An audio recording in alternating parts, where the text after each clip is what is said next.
If you look across the entire animal kingdom, giving birth is generally a straightforward, relatively quick biological event.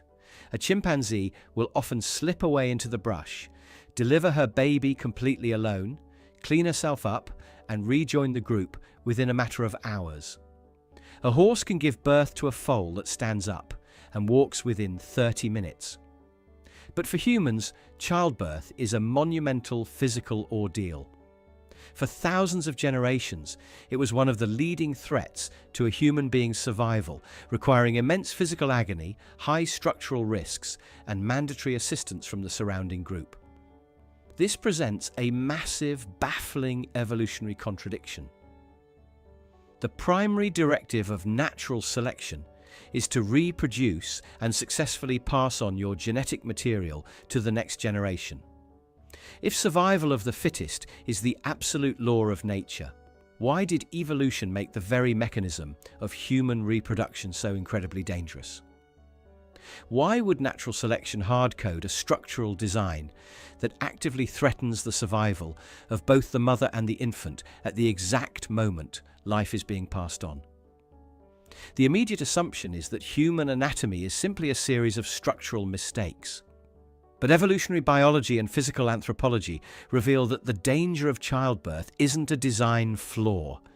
It is the direct consequence of a high-stakes compromise, a biological treaty signed millions of years ago between the mechanics of how we walk and the size of our brains.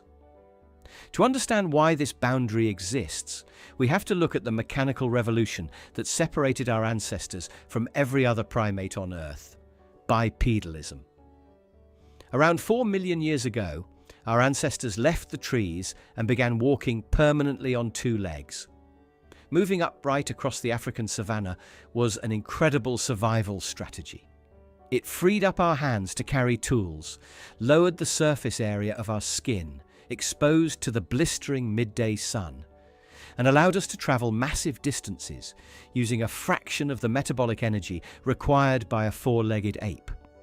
But walking upright required a total structural overhaul of the skeleton, particularly the pelvis. To support the weight of the upper body and balance efficiently on 2 limbs, the human pelvis had to drastically change shape. In 4-legged primates, the pelvis is long, flat, and open, creating a wide, straight birth canal that allows a baby to pass through effortlessly. But to walk upright, the human pelvis had to shrink. It became short, compact, and bowl-shaped. This structural tightening brought the hip joints closer to the center of gravity, making walking highly efficient, but it simultaneously compressed the internal birth canal, turning a spacious highway into a tight, twisted bottleneck. For a long time, this compressed pelvis wasn't a lethal problem because our early ancestors still had relatively small brains, roughly the size of a modern chimpanzee's. But around 2 million years ago, a secondary evolutionary explosion occurred. The human brain began to rapidly expand, ballooning to 3 times its ancestral size. This cognitive expansion turned us into the most dominant apex predators on Earth, allowing us to master fire, invent complex tools, and outsmart every competitor. But this sudden brain growth created an absolute anatomical crisis. Our brains were expanding exponentially, requiring larger and larger skulls, while our pelvic architecture was locked in place, tightly constrained by the physical laws of walking upright. This structural collision created what anthropologists call the obstetric dilemma. Natural selection was caught in a brutal tug-of-war. If the pelvic opening widened any further to accommodate a larger infant head, the mechanical leverage required to walk upright would be ruined, rendering the mother completely incapable of escaping predators or foraging for food. But if the infant's head grew any larger inside the womb, it would become physically impossible to pass through the tight, bony pelvis, resulting in immediate catastrophe for both. To solve this deadlock, evolution did something radical. It dramatically altered the human timeline of pregnancy. Almost every other mammal stays in the womb until their brain is relatively mature. A baby chimp is born with a brain that is already 40% of its adult size, allowing it to actively cling to its mother's fur for safety from day one. If a human baby stayed in the womb until its brain reached that same level of development, pregnancy would have to last for an impossible 21 months. By the time the baby was ready to be born, its head would be physically twice the size of the pelvic opening. So evolution forced human babies to be born completely premature. Human infants are delivered into the world when their brains are just 28% of their adult size. We are essentially born as external fetuses, completely helpless, unable to sit up, lift our own heads, or survive without 24-hour care. This early delivery is the only reason our heads can squeeze through the pelvic bottleneck at all. But even with this premature exit, the physical mechanics of human birth remain a high-stakes engineering puzzle.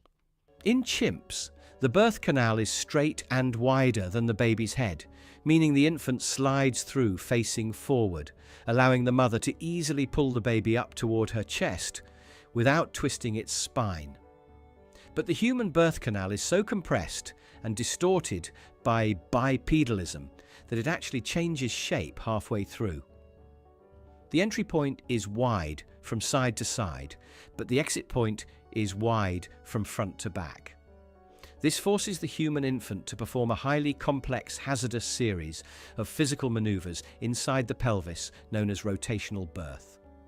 The baby's head must enter the pelvis sideways, rotate 90 degrees mid-transit to align with the changing shape of the bone, and exit the birth canal completely backwards, facing away from the mother. Because the baby emerges backward, a human mother cannot safely reach down to guide the baby out herself without risking snapping the infant's neck or pulling against the natural curve of its spine. This mechanical limitation forced our species to develop a behavior that is completely unique in the animal kingdom: obligate midwifery. Throughout ancient history, humans could rarely give birth safely alone. We required a cooperative social network, midwives, family members, and tribal allies, to physically assist in the delivery, clear the infant's airway, and guide it safely through the final rotation. Childbirth didn't just test our physical limits, it directly forced the evolution of human empathy, social cooperation, and community bonding. Furthermore, recent metabolic research has revealed that the timing of human birth isn't just restricted by bone structure. A groundbreaking framework known as the energetics, gestation, and growth hypothesis shows that human pregnancy hits a hard metabolic ceiling. Growing a massive, large-brained infant requires an astronomical amount of energy from the mother's body. By the 9-month mark, the baby's metabolic demands reach a point where the mother's body physically cannot pump calories, oxygen, and nutrients into the placenta fast enough without triggering systemic organ failure for herself. 9 months isn't just the structural limit of the pelvis, it is the absolute red line of human metabolic endurance. To make this high-stakes process even remotely possible, natural selection hard-coded a final, fascinating structural trick into our infants: unfused skulls. Human babies are born with their cranial bones completely separated by soft, flexible gaps called fontanelles.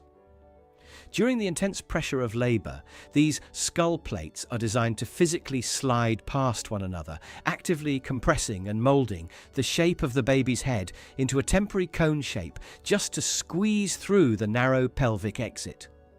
Natural selection faced a brutal, uncompromising mathematical trade-off when designing human anatomy.